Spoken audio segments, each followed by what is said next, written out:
আহক আজি আমি ইংৰাজী শিকোঁ। ইংৰাজী একেবাৰে সহজে শিকিম। ইয়াতকৈ সহজ পদ্ধতি হ'বলা ক'তো নাই। মই আপোনাক যেনেকৈ শিকাই দিম, ইয়াতকৈ সহজ পদ্ধতি আপুনি ক'তো নাপাব। আপুনি ইংৰাজী যদি এটা বাক্য আছে, সেই বাক্যটো কম সময়ৰ ভিতৰত আপুনি অসমীয়ালৈ অনুবাদ কৰিব পাৰিব। আৰু যদি অসমীয়া এটা শব্দ আপুনি লিখিছে, সেইটো ইংৰাজী কি হ'ব আপুনি নাজানে, তেন্তে আপুনি এইটো একদম ছেকেণ্ডত আপুনি ইংৰাজী ট্ৰান্সলেটটো আপুনি বনাই দিব পাৰিব। আপোনাৰ ঘৰৰ সৰু ল'ৰা ছোৱালীক আপুনি শিকায়ো মানে ভাল পাব। যিয়ে নকয় প্ৰশ্ন কৰক অসমীয়াত যে ইংৰাজীত কৈ দিয়ক, একদম সহজ যে আপুনি ট্ৰান্সলেট কৰি পেলাই আপুনি শিকাব পাৰিব। মাত্ৰ ইংৰাজী আৰু অসমীয়া নহয়, ইয়াত বহুতো ভাষা আছে। মাত্ৰ আপুনি ইংৰাজী আৰু অসমীয়াটোৱে শিকক প্ৰথমে। আহক আমি শিকি লওঁ।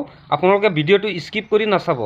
আৰু এনেকুৱা ধৰণৰ ভিডিঅ' পাবৰ কাৰণে এতিয়াই আপোনাৰ ছাবস্ক্ৰাইব ছাইডত চাওক, ছাবস্ক্ৰাইব বটন আছে, এতিয়াই ক্লিক কৰি ৰাখক। আৰু আপোনাৰ ভিডিঅ'টো ভাল লাগিলে কমেণ্ট কৰি মোক জনাই দিব। আহক আমি শিকি লওঁ। প্ৰথমে আপুনি যাওক আপোনাৰ মোবাইলৰ স্ক্ৰীণত প্লে ষ্ট'ৰ এপত, এইটো এপত এটা ক্লিক কৰক।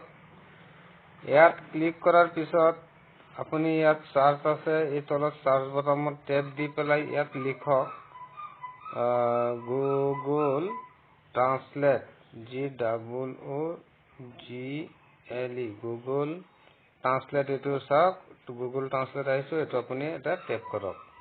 টেপ কৰাৰ পিছত চাওক, মোৰটো আগতেৰ পৰাই ইনষ্টল আছিল, এতিয়া আপডেট দেখাইছে, মই ইয়াত আপডেট দি দিলোঁ। এতিয়া চাওক অপেন আহিছে, আপুনি এই অপেন বটামটোত এটা টেপ কৰক। ইয়াত আপোনাক যদি কিবা এলাও দেখায়, মোৰটো আগৰ পৰা ইনষ্টল আছে, এই এলাও বুলি দেখালে আপুনি এলাও কৰি দিব, এলাও বটমবোৰত। এতিয়া চাওক আপোনাৰ ইয়াত আহিছে আপোনাৰ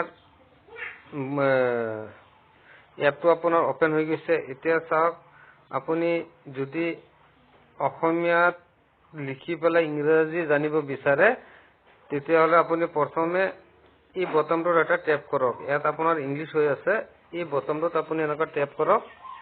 টেপ কৰাৰ পিছত চাওক তলত আপোনাৰ ভাষা আছে, এই ভাষাবোৰৰ ভিতৰত আপুনি এতিয়া প্ৰথমে অসমীয়া ভাষাটো আপুনি চিলেক্ট কৰি লওক।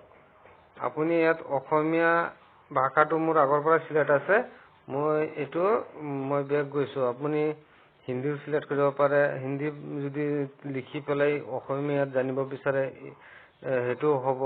তেতিয়া আপুনি ইয়াত মই অসমীয়াটো চিলেক্ট কৰিলোঁ। এইফালে চাওক আপুনি ইয়াত এটা টেপ দিয়ক, ইয়াত আপুনি ইংলিছে ৰাখক। ইয়াত আপোনাৰ অসমীয়াত যদি জানিব বিচাৰে তেতিয়াহ'লে আপুনি ইয়াত এটা টেপ কৰি দিব। ইয়াত এইটো ছাইডত আপোনাৰ চাওক ইংলিছ হৈ গৈছে, এইটো ছাইডত ইংৰাজীত প্ৰশ্ন কৰিলে অসমীয়াত উত্তৰ আহিব। এতিয়া আপোনাৰ এই মাজৰ দুটা যে তীৰ চিন আছে, এই তীৰটোত আপুনি টেপ দি দিব, অসমীয়া এইফালে আহি যাব, ইংৰাজী সিফালে গুচি যাব। এতিয়া আমি অসমীয়াত লিখি দিম আৰু ইংৰাজীত বুজিম যে অসমীয়াত কি হয়। এতিয়া আমি ইয়াত প্ৰথম মই লিখিলোঁ, ইয়াত লিখিলোঁ মই এজন ছাত্ৰ। ইয়াত চাওক মাজতে টেপ কৰি দিব বা বেক বটমটো মাৰি দিব। মাৰাৰ পিছত চাওক আহি গ'ল আই এম এ ষ্টুডেণ্ট। অসমীয়াত হৈছে মই এজন ছাত্ৰ, ইংৰাজীত হৈছে আই এম এ ষ্টুডেণ্ট। এতিয়া আপুনি আই এম এ ষ্টুডেণ্ট পঢ়িব নাজানে, এতিয়া কি কৰিব, উপায়টো নাই। এতিয়া চাওক এই যে মাইকটো যে আছে, এই মাইকটোত এটা টেপ কৰি দিয়ক। শুনি পাইছে? এইটো আপোনাৰ এই মাইকে কৈ দিব যে ইয়াত কি লিখিছে।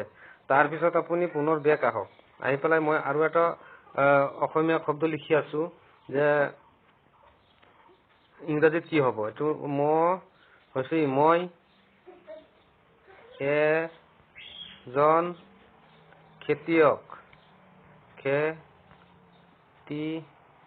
মই এজন খেতিয়ক, ইয়াত চাওক আহি গৈছে। এইটো বেক বটনটো মাৰি দিব, এইটো আহি যাব যে আই এম এ ফাৰ্মাৰ। এতিয়া আপুনি আই এম এ ফাৰ্মাৰ পঢ়িব নাজানে, তেতিয়া আপুনি ইয়াত টেপ কৰিব। বুজি পাইছে? এতিয়া আকৌ আমি মাত্ৰ এটা শব্দ লিখিম, যে কি অসমীয়া এনেকুৱা এটা শব্দ লিখিম যিটো মানে আমি ইংৰাজীত মানে জানিব বিচাৰিছোঁ। সেই শব্দটো আমি প্ৰথমে লিখিম নদী, নদী চাওক লিখিছোঁ, নদীক ইংৰাজীত কি কয়, লগে লগে তলত আহি গ'ল ৰিভাৰ। আকৌ মই ইয়াত লিখি আছোঁ আৰু এটা শব্দ, যেনেকৈ লিখিলোঁ মাছক ইংৰাজী কি কয় ফিছ। এতিয়া লিখিম মাছমৰীয়া, চাওক মাছমৰীয়া, দে আৰ ফিচাৰমেন বুলি আহি গৈছে। চাওক এতিয়া আমি অসমীয়াৰ পৰা ইংৰাজী শিকিলোঁ, এতিয়া আমি এই মাজত দুটা তীৰ চিন আছে যে তাত আমি টিপি দিম। টিপি দিয়াৰ পিছত ওপৰত আকৌ টাইপ কৰিম এন্টাৰ টেক্সট বুলি লিখা আছে, তাত আমি লিখিম।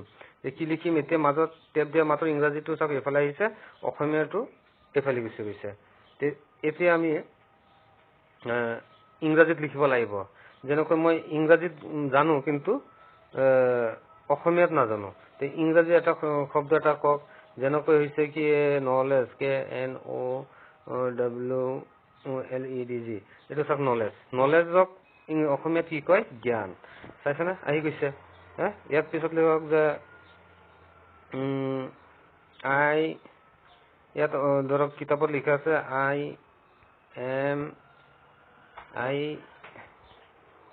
I am a teacher. I am a teacher. এতিয়া চাওক মই ইংৰাজীত লিখিছো, অসমীয়াত হৈ গ'ল মই এজন শিক্ষক। তাৰপিছত এনেকৈ আপুনি আপোনাৰ ল'ৰা ছোৱালী যদি আছে ঘৰত, মই ভাবো এই এপটোৱে আপোনাক বহুত সহায় কৰিব। আপুনি এনেকৈ আপোনালোকে নিজৰ ল'ৰা ছোৱালীক আপোনালোকে মানে শিকাবলৈ চেষ্টা কৰিব, আপুনি নিজেও শিকিব পাৰিব। আশা কৰি এই ভিডিঅ'টো আপোনাৰ কাৰণে বহুত উপকাৰত আহিব। ধন্যবাদ।